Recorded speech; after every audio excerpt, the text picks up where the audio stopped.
तो चलिए स्टार्ट कर लेते हैं।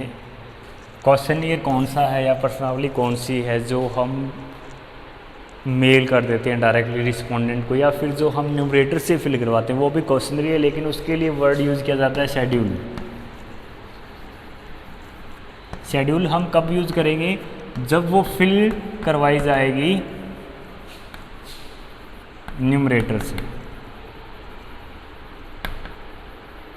अगर ए क्वेश्चंस लिस्ट,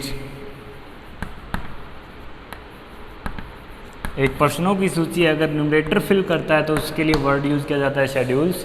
और अगर वो डायरेक्टली मेल कर दी जाती है किनको? रिस्पोंडेंट को, तो उसके लिए वर्ड यूज़ किया जाता है आपका क्वेश्चनियर। तो ये आपने ध्यान रखना है। तो इन दोनों के लिए हमने क्वेश्चन लिस्ट प्रिपेयर करनी है। तो जो क्वेश्चन भी हम डिज़ाइन कर रहे हैं उसके लिए हमें किन किन बातों का ध्यान रखना होगा वो हम डिस्कस करने जा रहे हैं। या quality of a good questionnaire, कौन कौन सी क्वालिटी होनी चाहिए गुड क्वेश्चनियर में। तो सबसे पहली quality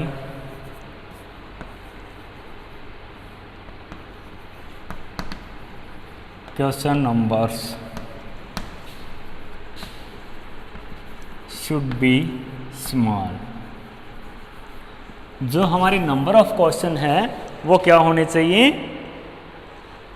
number of questions, sorry question number की जगह आएगा number of questions should be small.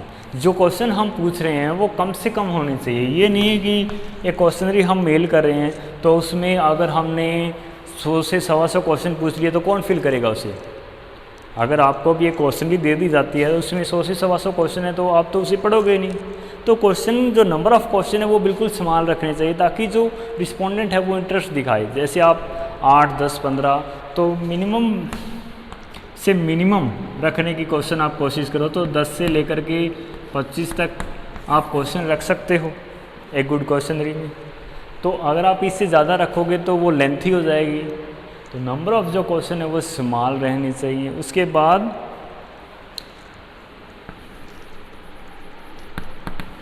Question should be short, simple and clear. जो क्वेश्चन आप पुट कर रहे हो वो छोटे होने चाहिए, बिल्कुल सिंपल होने चाहिए, अंडरस्टैंडेबल होने चाहिए और क्लियर होने चाहिए कि आप क्या पूछना चाह रहे हो। अब अगर आपने क्वेश्चन ही यहाँ से लेकर के यहाँ तक का पूछा है, क्वेश्चन आप लिखने चले यहाँ से स्टार्ट किया आपने, यहाँ तक क्वेश्चन एंड हुआ, कौन पढ़ेगा इस क्वेश्चन को? तो इसीलिए क्वेश्चन जो आपको वो बिल्कुल छोटे रखने चाहिए, डायरेक्ट क्वेश्चन रखने चाहिए, तभी रिस्पोंडेंट उसका आंसर करेंगे, नहीं तो कोई नहीं करेगा। ठीक है, ये सेकंड क्वालिटी है। उसके बाद next quality, question should be relevant. जो क्वेश्चन आप पूछ रहे हो वो रेलेवेंट होने चाहिए। इररेलेवेंट क्वेश्चन आपने नहीं पुट करने हैं अपनी क्वेश्चनरी में। जिस पर्टिकुलर फील्ड ऑफ इंक्वायरी से रिलेटेड आप इन्वेस्टिगेशन कर रहे हो उसी से रिलेटेड क्वेश्चन आप पूछोगे। अगर रेलेवेंट क्वेश्चन आप नहीं पूछते तो रिस्पोंडेंट उसका आंसर नहीं देते। अब जैसे फॉर एग्जांपल अभी हमने एग्जांपल लिया था कि हम टिकटॉक यूज़र्स जानना चाह रहे हैं। अब उस केस में मैं स्टूडेंट्स के घर चला जाऊँ, या सॉरी उनको क्वेश्चनियर हम मेल कर रहे हैं, तो उस क्वेश्चनियर में अगर मैं ये लिखता हूँ कि आर यू मैरिड और नॉट, तो क्या ये क्वेश्चन रेलेवेंट है? क्या इस तरीके के क्वेश्चन का आंसर करेंगे रिस्पोंडेंट? ना तो ये रेलेवेंट और पर्सनल क्वेश्चन, कोई भी इसका आंसर नहीं करेगा। तो इसीलिए क्वेश्चन क्या होने चाहिए? हमारे रेलेवेंट होने चाहिए। इसी से एक और निकल के आ गया कि क्वेश्चन हमारे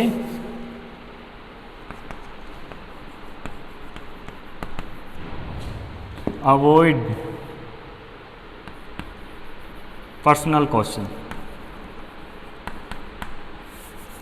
या इसको ऐसे लिख दें personal question should be avoided.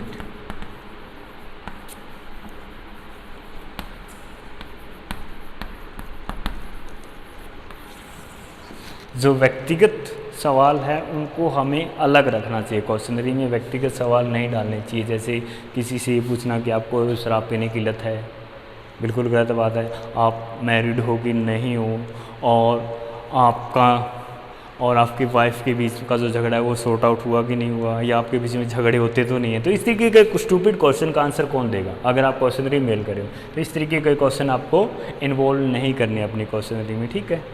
उसके बाद questions should be arranged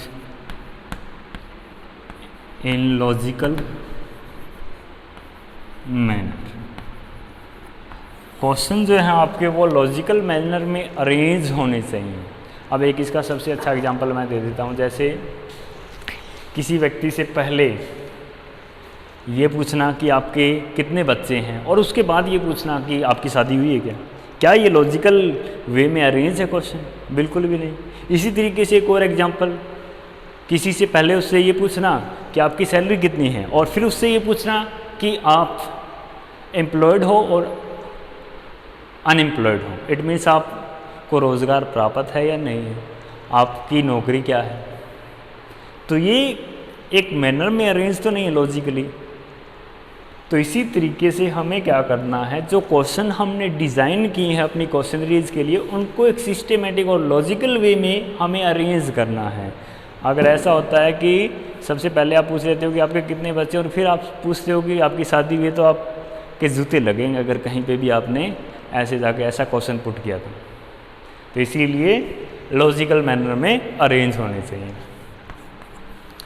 उसके बाद नेक्स्ट क्वालिटी हमारी क्या होनी चाहिए क्वेश्चंस में,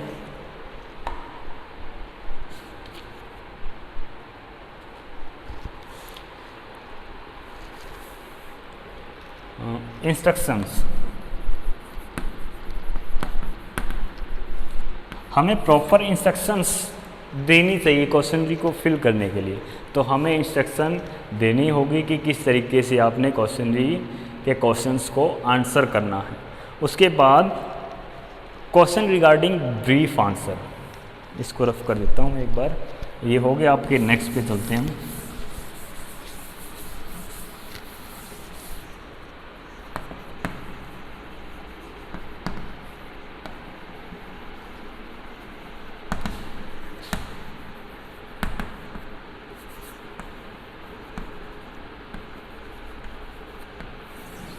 क्वेश्चन रिगार्डिंग ब्रीफ आंसर्स।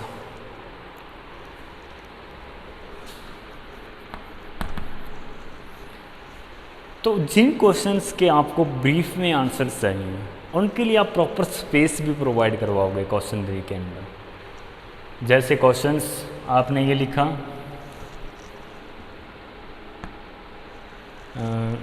यहाँ पे आपने क्वेश्चन लिखा और आपने सिर्फ यहाँ पे एक बॉक्स रखा हुआ है उसका आंसर देने के लिए, और आपको चाहिए उस क्वेश्चन का ब्रीफ में आंसर। जैसे आपका क्वेश्चन ये है कि आप एक पर्टिकुलर सिचुएशन को कैसे डील करोगे, तो उसमें आपकी ओपिनियन पूछी गई। तो एक बिल्कुल छोटे से बॉक्स में तो वो अपना आंसर नहीं दे सकता। तो इसीलिए आपको प्रॉपर्ली स्पेस को मैनेज करना होगा। जो ब्रीफली आंसर जिन क्वेश्चंस के आप चाहते हो उनके लिए आपको स्पेस भी प्रोवाइड करवाना होगा। बेसिकली क्वेश्चनियर में जो क्वेश्चन पूछे जा सकते हैं वो 4 टाइप्स के हो सकते हैं। पहला क्वेश्चन है पहला टाइप है अल्टरनेटिव क्वेश्चंस, जिनका आंसर यस और नो में होता है।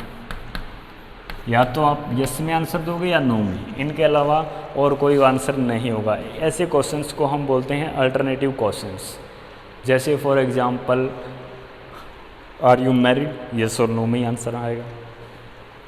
इसके अलावा नेक्स्ट जो टाइप है क्वेश्चंस का वो है multiple choice question.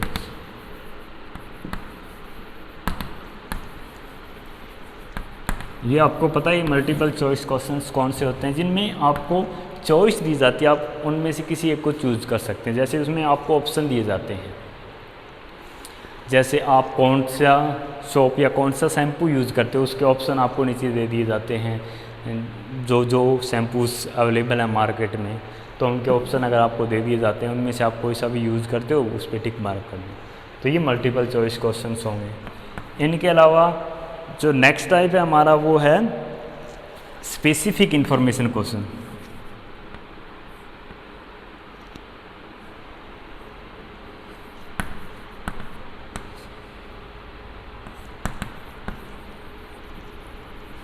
Specific information question जिसमें आप कुछ स्पेसिफिक इंफॉर्मेशन चाहते हैं जिनके आंसर बेसिकली एक या दो लाइनों के होते हैं। सॉरी स्पेलिंग गलत लिखा मैं।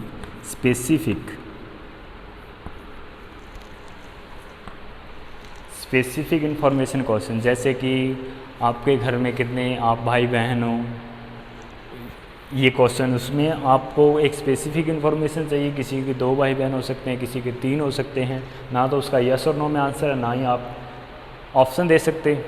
तो इस तरीके के क्वेश्चंस को हम बोलते हैं स्पेसिफिक इन्फॉर्मेशन क्वेश्चन। लास्ट है हमारा open and questions. Open and questions ऐसे क्वेश्चन होते हैं जिनका आंसर आपको ब्रीफ में करना होता है। वो हर एक पर्टिकुलर रिस्पोंडेंट के ओपिनियन के अकॉर्डिंग होता है कि वो किस तरीके से इस क्वेश्चन को आंसर करता है, उनको बोलते हैं ओपन एंड क्वेश्चन। जैसे कि मैं आपसे पूछ लूँ कि what do you mean by business statistics, अब उसका आंसर आप अपने तरीके से दोगे, तो वो ओपन एंड क्वेश्चन। ठीक है, ये इन क्वेश्चंस में आप चूज़ करोगे अपनी क्वेश्चनरी में कि किन किन क्वेश्चंस को आपने डालना है। वो आपके जो ऑब्जेक्टिव है आपका इन्वेस्टिगेशन का उस पर डिपेंड करता है। तो आपको किस तरीके की इन्फॉर्मेशन चाहिए उसके बेस पे आप इनमें से क्वेश्चन सेट करोगे। और कोई सा भी क्वेश्चन आप चूज़ करते हो या सभी क्वेश्चन फॉर्मेट आप चूज़ करते हो तो प्रॉपरली आप डिज़ाइन करोगे, क्वेश्चनरी को स्पेस प्रोवाइड करवाओगे उसको अपना आंसर देने के लिए। अब नेक्स्ट क्वालिटी एक बेटर या गुड क्वेश्चनियर में क्या होनी चाहिए, जो भी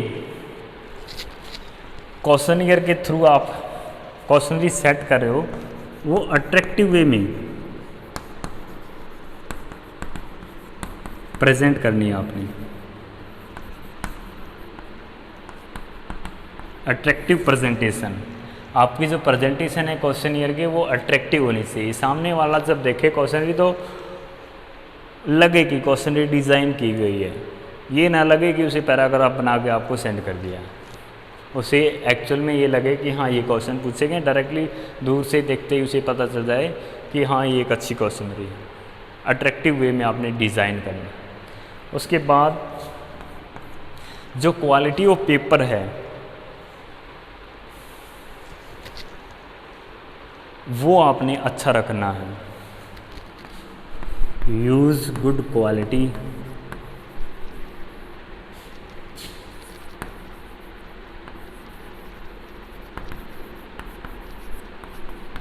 paper.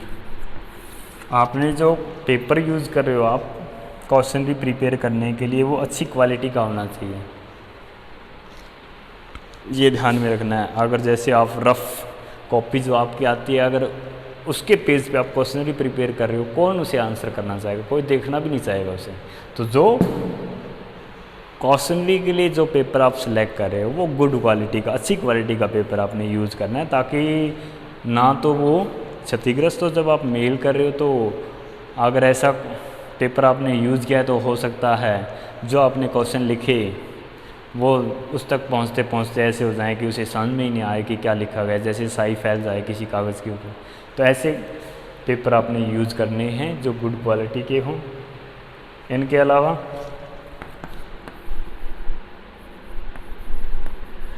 Cross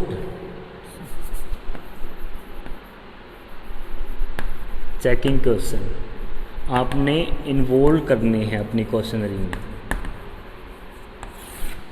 cross checking question कैसे कि आप क्रॉस चेक कर सको कि किसी एक पर्टिकुलर क्वेश्चन का आंसर रिस्पोंडेंट ने सही दिया है कि नहीं दिया। जैसे फॉर एग्जांपल एज से रिलेटेड, पहले आपने रिस्पोंडेंट की एज पूछी, अब एज जिसने फिल कर दी, अब कुछ एक क्वेश्चंस के बाद उसकी क्या पूछ ली जाती है, डेट ऑफ बर्थ। फिर क्या करेगा वो एक्यूरेट अपनी एज बताएगा, अदरवाइज हो सकता है वो अपनी एज गलत बता दे। तो क्रॉस चेक हो रही है कि नहीं हो रही उसकी डेट ऑफ बर्थ से। तो इस तरीके के क्वेश्चन हमें अपनी क्वेश्चनरी में इन्वॉल्व करने चाहिए जहाँ तक पॉसिबल हो, ताकि क्रॉस चेक हो जाए। इसके अलावा हमें एक कवरिंग लेटर भेजना चाहिए।